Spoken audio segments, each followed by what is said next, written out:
If you have any questions during the session, please feel free to use the chat box to ask those, and make sure that your setting in the chat box is set to all participants. And at the end of the session, we will address your questions. You are eligible for CHES Continuing Education credit from this session, and you can claim that by completing the evaluation at the end of this webinar. And your feedback will also be really helpful for us to improve any future trainings that we have. So welcome again to Curricular Mapping of Health Education courses with Health Education Specialist Practice Analysis 2, Competencies and Subcompetencies.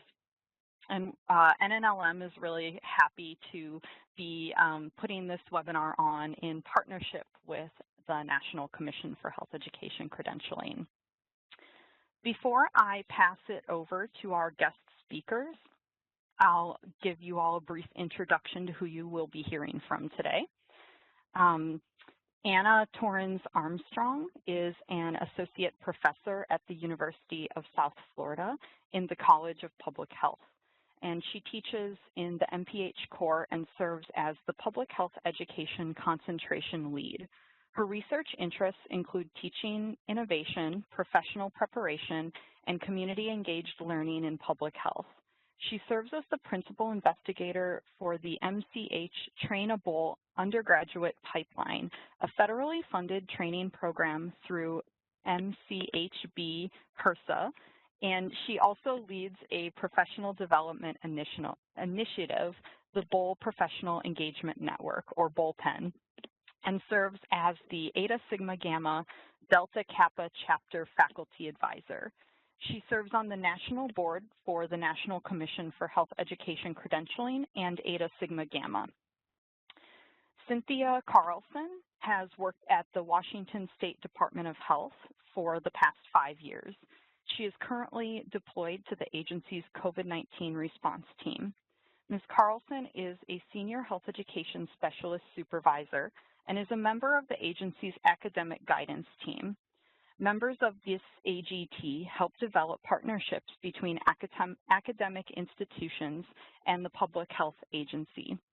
Academic health departments collaborate on research, serve as guest lecturers, provide workforce and internship pipelines, hold advisory committee positions for new and existing academic programs, and assist with curriculum mapping to align coursework to current workforce needs. Previous to her work at the Department of Health, Ms. Carlson has worked for Virginia Polytechnic Institute and State University, Virginia Western Community College, and the University of Virginia. Carolyn Rogers, Dr. Carolyn Rogers is a university senior lecturer in the Addiction Studies Behavioral Health Department and an early stage investigator on a P20 grant between Governors State University and the University of Illinois at Chicago. Dr. Rogers currently holds a doctorate degree in public health with a focus in epidemiology, a master's degree in addiction studies and behavioral health, and a second master's degree in public health with a concentration in community health sciences.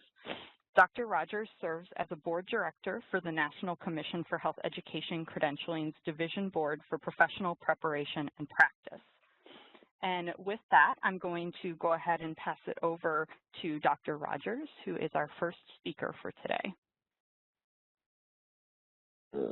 I will advance the slide before we get moving.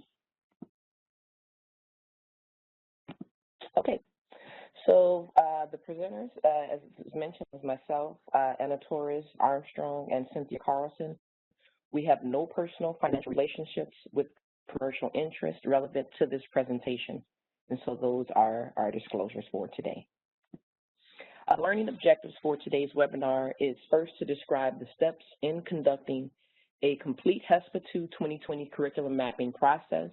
The second objective is to identify the need for curricular mapping using Hespa 2 2020 competencies and sub-competencies to create curricular improvements and changes. We will also discuss the importance of the Hespa 2 2020 model for professional preparation and practice. And lastly, we will discuss the steps involved with health department activities relating to the Hespa 2 competencies. I'm going to go through a little bit of the history, and I'm going to try to go through this pretty quickly so we can have questions for any of the participants to access later. But one of the first things that I wanted to discuss is that there have been 4 major projects to identify the competencies of health educators. The role delineation study, the competencies update project or CUP, the health educator's job analysis, and the health education specialist practice analysis, all of which you see here in this chart. The first 2 studies were very lengthy with volunteer leadership and funded by donations and grants. So with that funding available from the publication of the competencies, the health educator job analysis was completed in under 2 years, using an online survey and a contracted vendor professional exam service. The most recent project, which is the Hespa 2015, was also completed in 2 years. So one of the things that we want you to note is that there has been a change in terminology from health educator to health education specialist. The terminology was accepted by both SOFI and Nchec. So that is something to keep in mind. Also, the title was changed from the job analysis to the broader term profession to be more accurate of the professional nature of the preparation for the job. The most recent HESA and Hespa were sponsored by SOFI and Nchec together and are committed to a 5-year cycle to re-verify the competencies required in practice to be in conference with the National Commission for Certifying Agency, or NCAA, accreditation standards, which require periodic analysis and best practices of every 5 years. Okay, so the purpose of the Hespa 2 is to describe the practice of health education specialists across work settings at entry and advanced levels, and to validate the areas of responsibility, competencies, and sub-competencies required at both practice levels. So the survey results have implications for professional preparation, for professional development, and for the certification purposes. Moving along, some of the results that that you can see here, this is our final breakdown. We came up with 8 responsibilities, and in the past there were actually 7. We now have 35 competencies and 29 entry level and 6 advanced level. There's also 193 sub-competencies, 114 entry level, and 59 advanced and 20 advanced 2-level sub-competencies, and 145 knowledge statements. Okay. So if we look at a comparison of the Hespa 25 with the Hespa, the Hespa 2015 with the Hespa 2020, what you will see is that the number of competencies and sub-competencies that Hespa 2 tried to reduce the numbers. Many of those competencies were similar, which created challenges for item writing for the exam, so that was one of the things that we noted. It also gets unwieldy for professional preparation progress to try to address 258 competencies, okay? And also the goal was to try to condense and combine some of these. And of course, we will see what the Hespa 2 research reveals. And so that is where we are right now. So what we have are the 8 areas of responsibility. As I mentioned, there were 7 in the past. Now we do have 8. So the data collection of 2018, reports were finalized in 2019. And of course, Nchec has revised the exam specifications based on these results, which actually began in 2019. So the results, the new framework study companion was released in 2020. And then of course, the CHES and MCHES and exam changes will actually occur in 2021. So the 8 areas of responsibility are now: 1, assessment of needs and capacity; 2 is planning; 3 is implementation; 4 is evaluation and research; 5 is advocacy; 6 is communication; 7 is leadership and management; and 8 is ethics and professionalism, which is the new one that I mentioned earlier. So in comparison of the areas of responsibility, the Hespa 2 2020 also validated another new area of responsibility, the ethics and professionalism. So the competencies and sub-competencies relating to ethics were found in all 7 areas of responsibility in the Hespa 1 2015 model. Now consolidated these competencies and sub-competencies into one area responsibility, emphasizing the overarching nature and importance of ethics in health education, promotion, and practice. So area of responsibility 5 serves as a health education promotion resource person are now housed in multiple areas of responsibility in the Hespa 2 2020 model, primarily area 3 in the ethics and professionalism, and also in area 6, leadership and management, and area 7, and area 6, which is communication. Okay, so moving along, as you can see here, this is area 8, ethics and professionalism, and these are the sub-competencies that are listed underneath, and highlighted, excuse me, in yellow are the advanced 1, and in blue are advanced 2, okay? And of course, most of those advanced levels happen at the graduate and doctoral level. So moving right along, you can continue to see the rest of those sub-competencies as well. And we were just basically showing you some of the new things that have been added.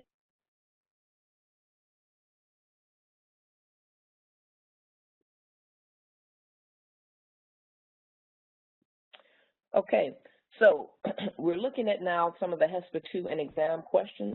And what this slide provides is a percentage for each area of responsibility covered for CHAS and the Nchec exam. So the assessment of needs and capacity covers about 17% of the CHAS exam times and 12% of Nchec exam items. Excuse me. Planning covers about 14% of CHAS exam items and 10% for the Nchec exam items. Implementation now covers 15% of CHAS and 9% of Nchec exam items, whereas evaluation and research covers 12% for CHAS and 20% for Nchec, and for advocacy, that covers 12% and 9% for CHAS and Nchec, respectively. So communication now covers 12% of items for both CHAS and Nchec, and leadership and management covers 6% for CHAS and 18% for Nchec. Lastly, ethics and professionalism covers about 12% of items on the CHAS exam and 10% for the Nchec exam. And so that's a little bit of history that we wanted to provide you for Hespa 2. Now, for some of the recommendations you can see here, for the bachelor's degree, all entry-level competencies and sub-competencies, okay, are what we recommend, and these are verified knowledge items. For the master's program, all entry and advanced level competencies and sub-competencies, and again, these are all verified knowledge items. And for the doctoral programs, we recommend all entry, advanced level 1, and advanced level 2 competencies and sub-competencies. And again, these are all verified knowledge items as well. So for the Hespa 2 2020 sub-competencies, reflections of change in the workforce, some of the things that we wanted you to note is that the sub-competencies 1.3.2 determine the knowledge, attitude, belief, skills, and behaviors that impact the health and health literacy of the priority population. So these are some of the changes that we see for the sub-competencies in the workforce there. There's also 1.3.3, which is to identify the social, cultural, economic, political, and environmental factors that impact the health and or learning process of the priority population. There's also 5.1.3 to identify factors that facilitate and or hinder advocacy efforts. We also have 6.5.3, which is to use facilitation skills with large and or small groups. 6.5.4, use current and emerging communication tools and trends such as social media. 6.5.6, use digital media to engage audiences, for example, social media management tools and platforms. And 8.1.4, promote health equity. And lastly, 8.1.6, apply principles of cultural humility, inclusion, and diversity in all aspects of practice. So these are some of the Hespa 2 2020 sub-competency reflections of change in the workforce we noted. Now, getting to the mapping process, and this is what you're here for. One of the things that we want you to experience or learn or at least experience is to is how to create your course syllabi according to the Hespa 2 changes. It helps colleges and universities to map the health education courses using the Hespa 2 2020, and it also helps universities and colleges to develop programs and objectives, and also to meet accreditation standards. So a great syllabus put together using this process will do all three of those things. The mapping process is also used to identify course assignments, activities, and evaluation methods to meet the Hespa 2 2020 competencies at 3 levels. And again, we mentioned the entry level, which should be used for undergraduate, the advanced one for the master's programs, and the advanced 2 for the doctoral program. Strengthen the relationship between the areas of responsibility and course outcome. So those are all the things that the mapping process are intended to do. Now we're going to go over some of the matrices that you can use to map out your courses. The first matrix area is Area 1. This here basically is where you can put your course title to the left of the matrix, and then you can map out the course based on the competencies and the sub-competencies for Area 1 using the entry or the advanced level. And if you see here, you can just mark whether or not those sub-competencies are having a major emphasis where you would put the code 2, a minor emphasis where you would put the code 1, or no emphasis at all, you would put 0. And that's how you would actually map that out for the Area 1 responsibility in terms of your course syllabi. For Matrix 2, same thing. You would be doing this for planning. And again, you would look at your course and your course objectives to determine what sub-competencies are actually being met based on your course objectives and your assignments. And you would then, of course, go with whether or not you're going to use 2, 1, or 0. 2 for major emphasis, 1 for some emphasis, and for some emphasis, and 0 for no emphasis at all. Matrix Area 3, same thing, except you will be doing that for Area 3, which would be implementation and looking at those sub-competencies. Matrix Area 4, you would be looking at Area 4 responsibilities, which are evaluation and research. And again, you would be looking at which sub-competencies you're meeting and whether or not they are having a major or no emphasis at all. And for Matrix Area 5, this here, you're specifically looking at Advanced 2 level. So this, again, will only apply to those instructors that are teaching at the doctoral level. Matrix Area 5, again, you have entry level and advanced ones. So these are for those instructors or professors that teach at the undergraduate and graduate level, mainly the master's level. And so you would actually be using some of those sub-competencies to determine whether or not you have major or no emphasis at all. Matrix Area 5, again, entry and advanced level 1 and advanced level 2. So this goes from the undergraduate all the way to the doctoral program. And you would, again, be looking at your syllabi or course objectives to determine whether or not you are meeting some of these sub-competencies for the communication responsibility. And for areas of responsibility and competencies, matrix at matrix level 7, leadership and management. Here, again, you have the entry level and the sub-competencies, and you also have advanced level 1 and advanced level 2. So this would, again, apply to all that are teaching at the undergraduate all the way through to the doctoral program. And again, using whether or not you have major or minor emphasis with these sub-competencies. Matrix Area 8, the new one, which is ethics and professionalism. This will run from also the entry all the way into the advanced level 2. So again, anyone teaching at the undergraduate all the way through the doctoral level, this would apply to you. And you would then add those up and determine whether or not what your course total is.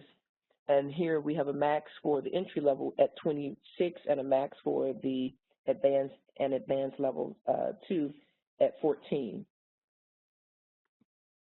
Then we get to the analysis sheet. The analysis sheet is where you basically take all of the areas where you have actually added those sub-competencies up. You would put them on this sheet, and then you can actually see what areas are actually being met for specific courses, and you can also add up the totals.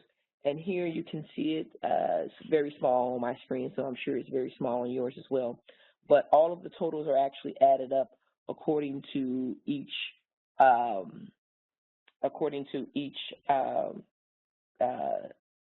competency. Okay, so we've added all the competencies there in terms of area 1, 2, 3, 4, 5, and so on. And in here, they're combined according to the competency and sub-competency here. Now we get into some of the departments and program engagement topics that we're actually going to touch on for Nchec and why and how this actually works within each department.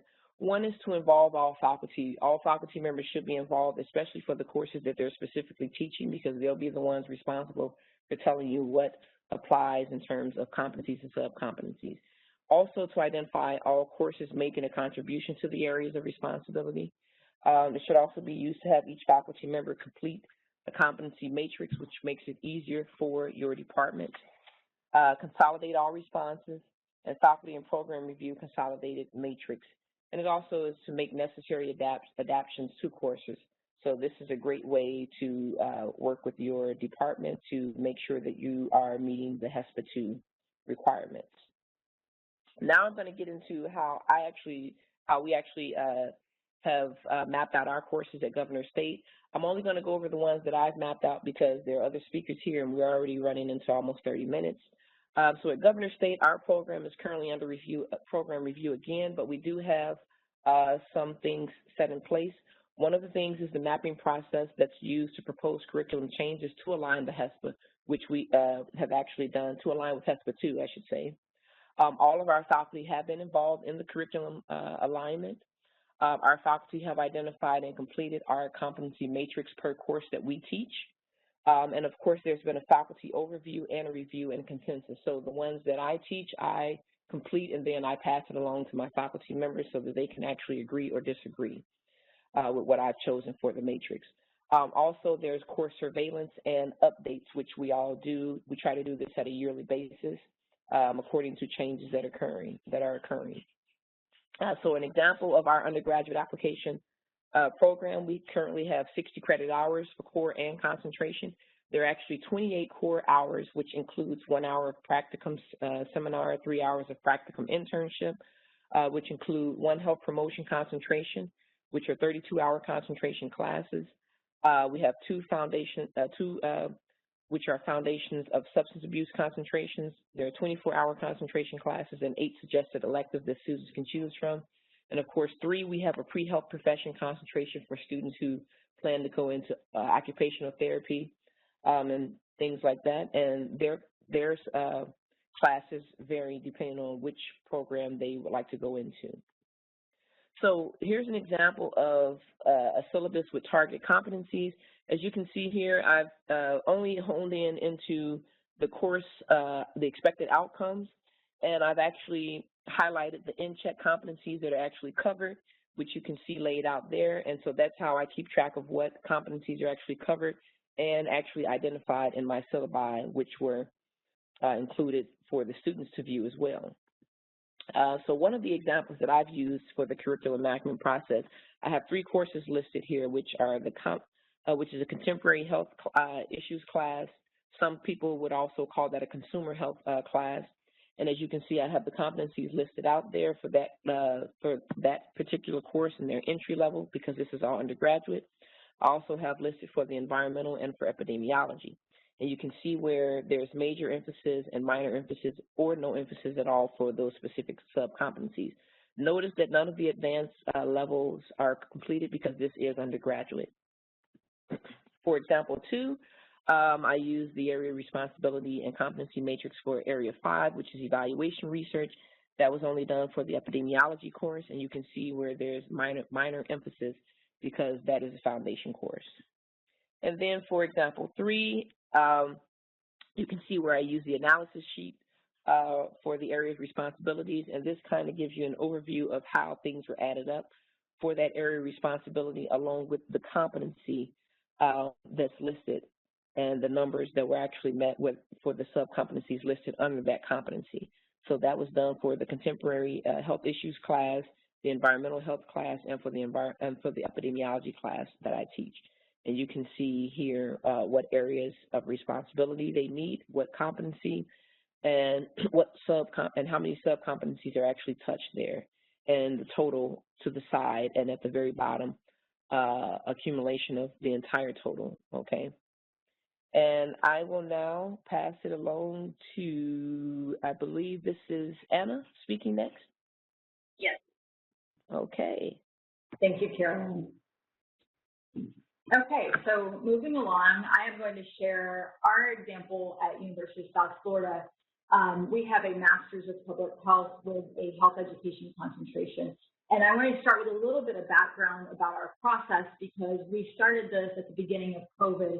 And we also noticed a downturn in our enrollment across several related concentrations. So we have health education and social marketing and a maternal child health track. We thought this initial dip in enrollment or applications was related to COVID-19, but we had also been discussing the decision to move and realign our concentrations, merging our health education with social marketing to increase the number of skills and experience our students have. We have a pretty broad faculty. So we're moving on that process.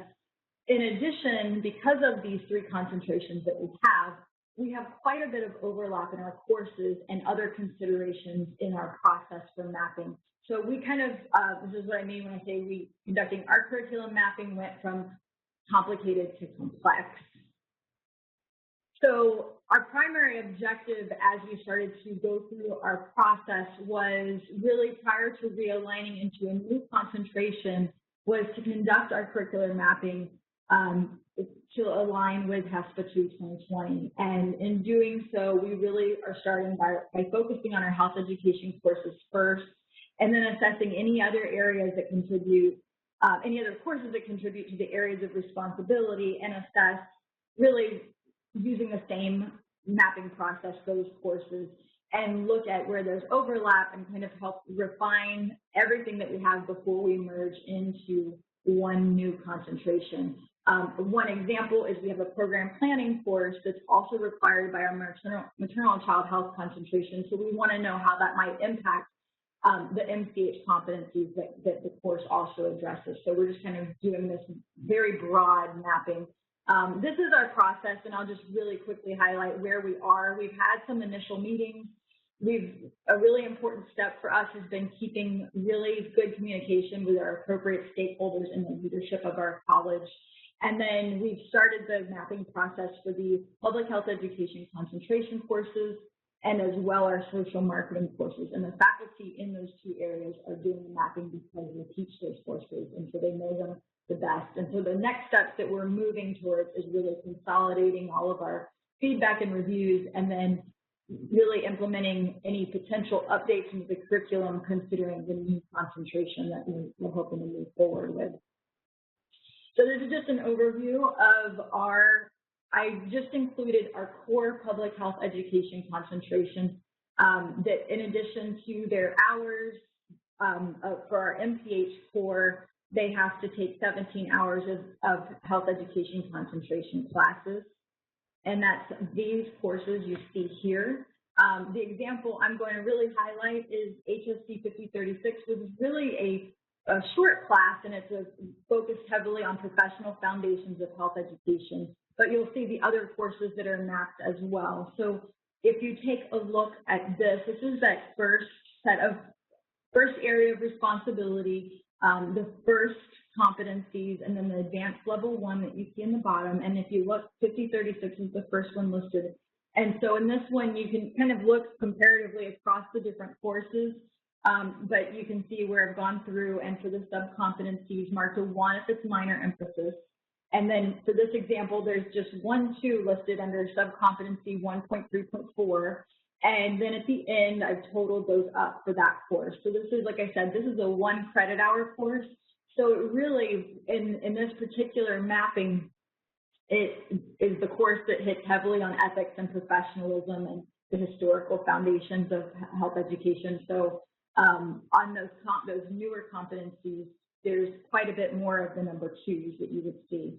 And then again, at the advanced level, while it is a master's level course, we're really not addressing those advanced level competencies in 5036, but you'll see that there's a few marked in, if you go down and look at 6505 or 6507, those particular courses are program planning and intervention methods. So we are hitting some of those advanced level competencies in this particular matrix. And then you would continue. I don't have all of the competencies here. I'm just showing you a sample.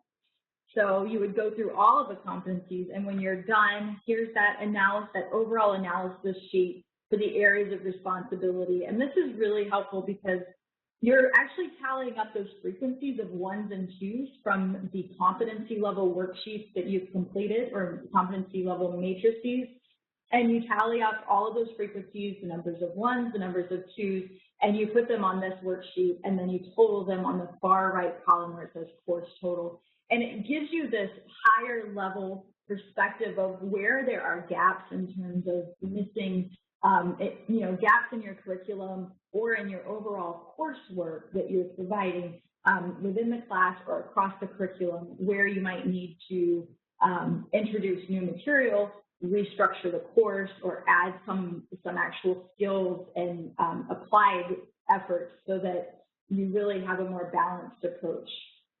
So if you look for this one, 5036, in that far right column, you can see that we had 32 overall competencies addressed.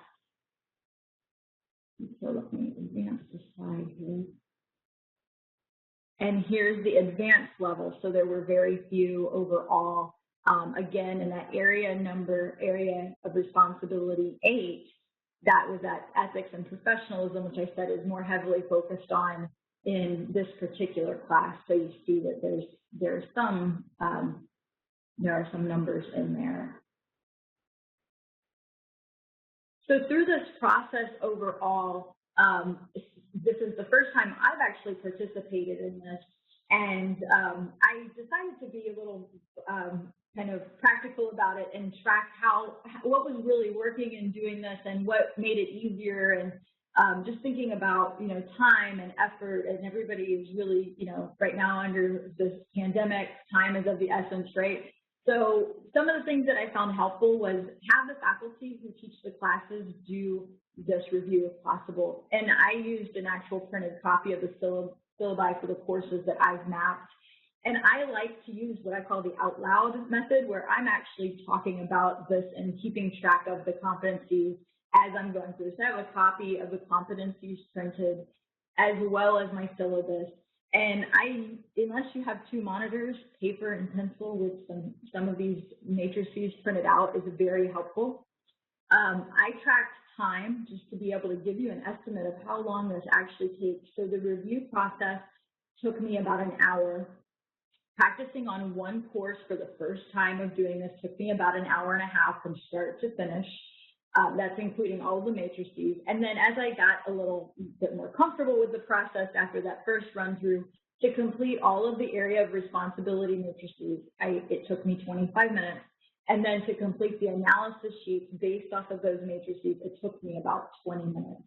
So once you get a rhythm down, it's quite easy to complete these. It just helps if you have a good working knowledge of the course, and have that syllabus handy, because it does help if you taught the class. It's a good reminder of what actual assignments and work is being done, and so where the competencies are being met and what's been done in the past. And now I am going to hand off the presentation to Cynthia.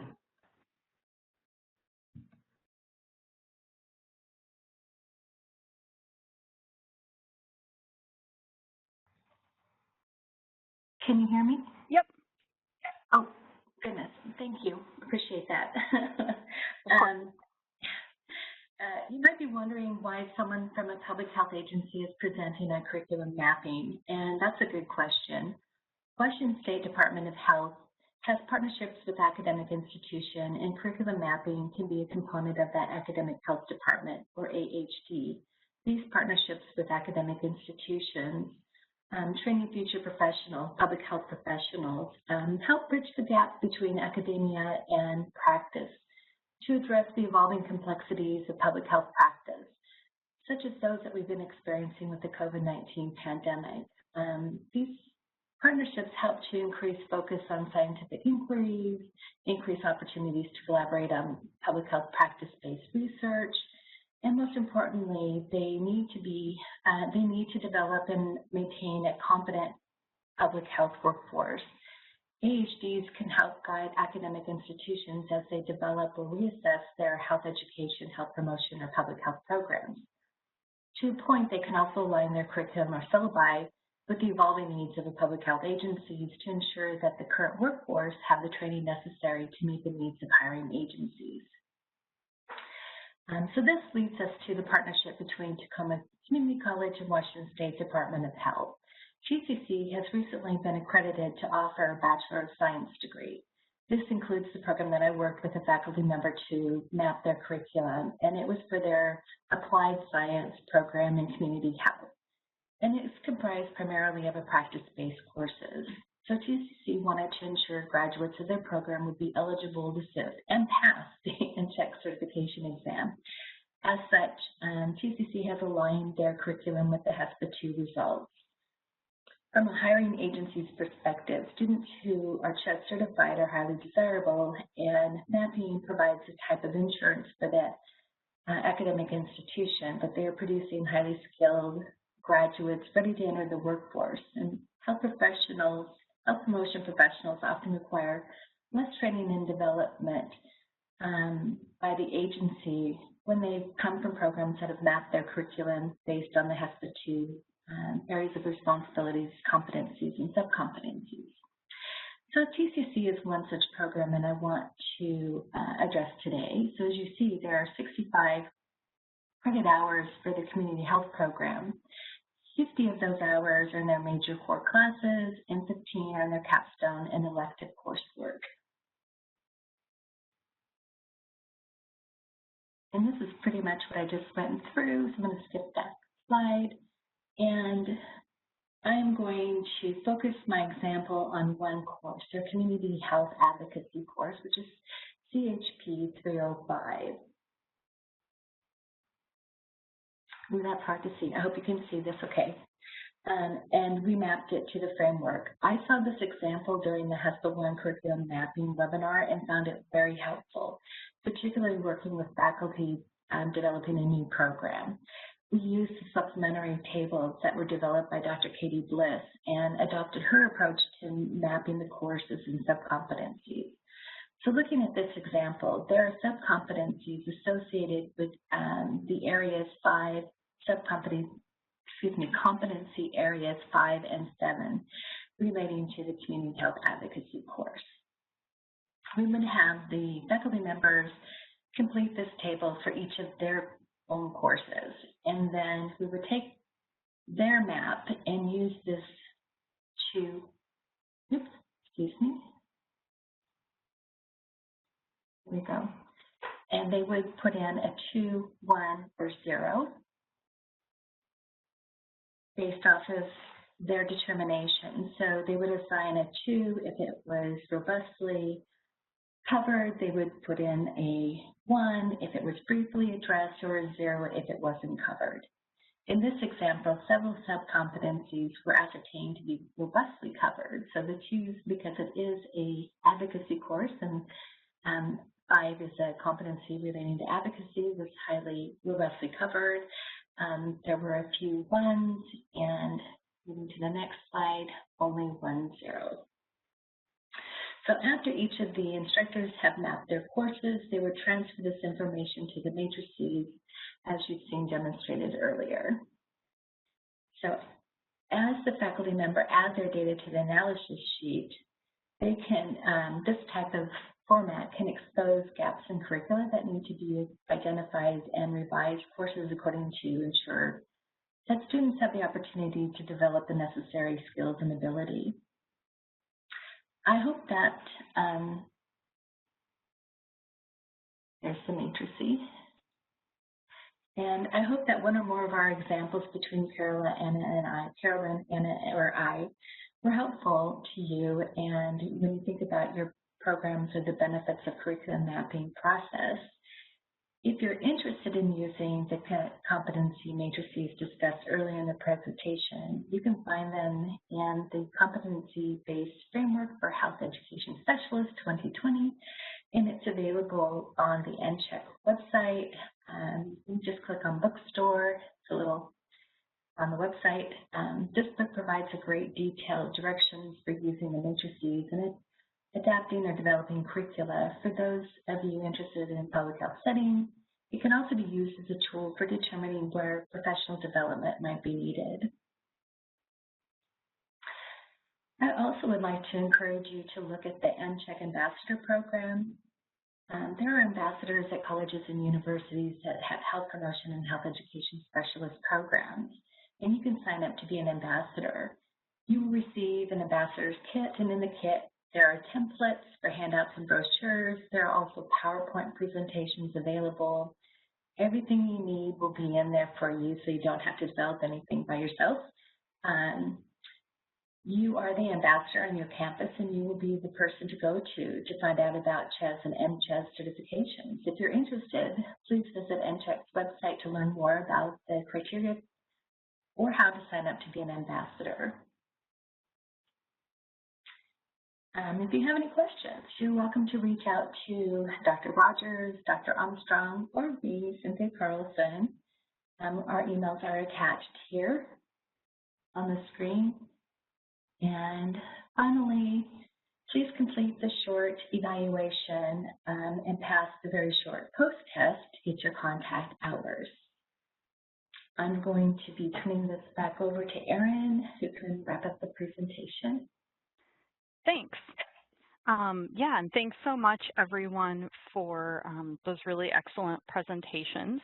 I mentioned that the network of the National Library of Medicine is hosting the National Commission for Health Education Credentialing today. We are a provider of continuing education for CHES certified individuals. And I just wanted to let you all know that in addition to today's session, you would be welcome to join us for any of our other opportunities if you're looking for more CE, or if you just happen to think that any of the titles you see listed here are of interest to you. And we do have different courses throughout the year. All of our trainings are free online. So some are live webinars, and you can see we have others that are recordings that have been kind of turned into on-demand sessions. I am teaching health statistics on the web next Thursday at the same time, so 1 week from today, and you can see some of our others that are coming up through November and December. If you want to go to our website, which is nnlm.gov, all of you registered, so you already have a username and password, and you're welcome to open up our class catalog and then filter for the courses that have CHES credit attached to them, like you see on the screen here. You can just check that little box. And if you have any questions, please feel free to contact me as well at ers166@pitt.edu. And I will go ahead and look at what questions we have in the chat box. I think Carolyn was actually answering several of them already, but I will read them out in case anybody else wanted to hear those answers and didn't see them, or if anybody had anything else to add. So there were a couple people asking about clarifying advanced level 1 and advanced level 2.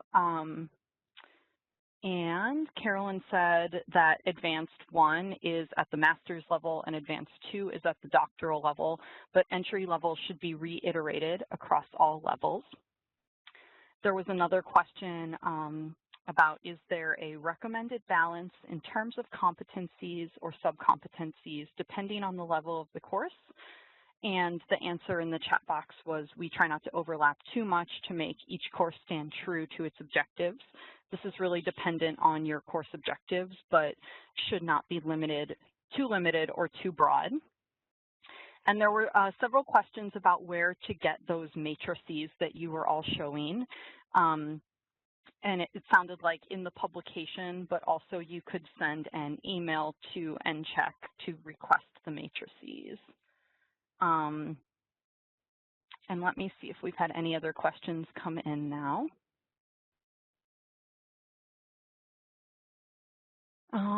My question is related to back-end processes related to eligibility for the CHES exam.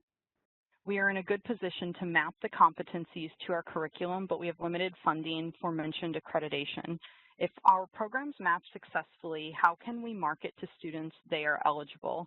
It looks as though they would have to go through a transcript review or approval. I am trying to close the gap after degree conferral to seamless exam eligibility. Does anybody have an answer to that question? This is Anna. At our university, we don't pay for students to take the CHES exam. I would love to be able to do that.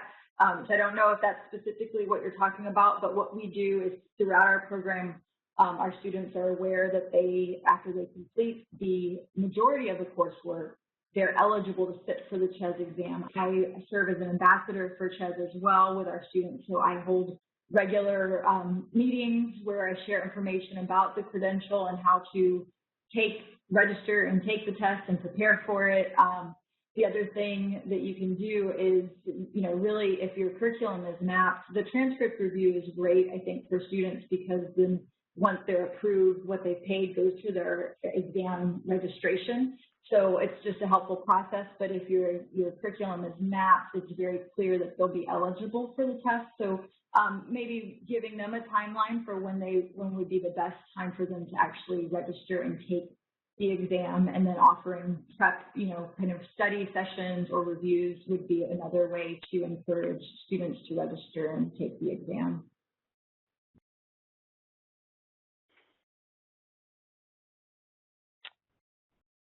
All right, thank you. And it looks, I'm not seeing any other questions in the chat right now, but if anybody has them, we have a couple of minutes left in the session if you have any other questions to answer or to get answered from our speakers today.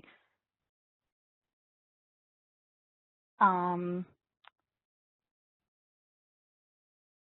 right, well, do any of our panelists then, do you have any other closing remarks or anything else that you would like to answer at this time, or any other comments? If not, it looks like there are no other questions, so we can wrap up.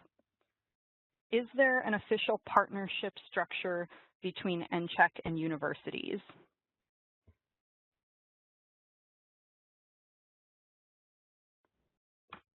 There's really no official structure, but we do have ambassadors. I'm also an ambassador as well, and so most universities with ambassadors know about the mapping process. And as Anna mentioned, if you map out your courses appropriately and that's listed in the syllabi, it would be very easy for the students to then submit their transcripts in to sit for the exam. And that stuff does get noted. So I think that's what many of the panelists, not panelists, but participants are actually concerned about, is whether or not their courses meet the standards. And I think that's the main purpose of this webinar, to make sure that you're appropriately mapping your courses out so that students will know what competencies and sub-competencies are being met. And so when that student submits their information or transcripts to Nchec, if Nchec requires further review, then those syllabi could be sent in as well, and it becomes that much easier for those courses to be approved or to be reviewed in order to be determined whether or not the student can sit for the exam. Thanks. Someone else has asked, how can programs account for CHES eligibility requirements regarding process and content credit hours? If content hours are electives, what strategies can be used to make sure that all competencies are met if not all students take the same classes? Okay, this is Carolyn again. We ran into an issue like that as well. One of the things we did for our courses at Governor State was to include selectives. So we initially had electives because we do have a large population of students who enroll into our pre-OT program, but also want to sit for the CHES examination. And so what we did, instead of allowing them to choose electives, we chose selectives. And all of those selective courses were courses that had been mapped out and that we thought would be approved according to the mapping process for Nchec. And the students then chose those selectives as their electives to choose from if they wanted to then sit for the CHES examination. And that's just one of the ways that we strategize to still make those students have the opportunity to then apply and sit for the CHES examination. Thank you. All right, that was the last question I saw. So feel free to put anything else in the chat box that you might want to have answered. I'll give it a minute or so, and then otherwise I think we can wrap up for today. So the evaluation to claim your credit from our session should automatically open whenever you exit out of this WebEx session, but my colleague Tessa will also put the link to it in the chat box should you be concerned about it not opening or if you have a pop-up blocker of any sort at your institution. But typically for everybody it does open automatically. All right, so I'm seeing no other questions, so I'll go ahead and wrap up unless anyone else on our panel would like to unmute with any other comments. Okay. Thank you all very much for coming, and I hope you all have an excellent day. But I guess we're finished up for today. It looks like lots of thank yous in the chat box. And you should see that link to the course evaluation for today as well.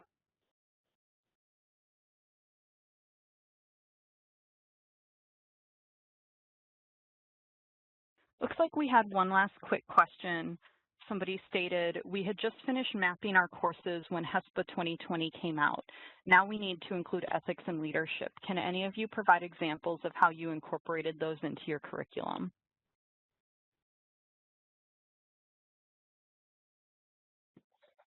This is Carolyn.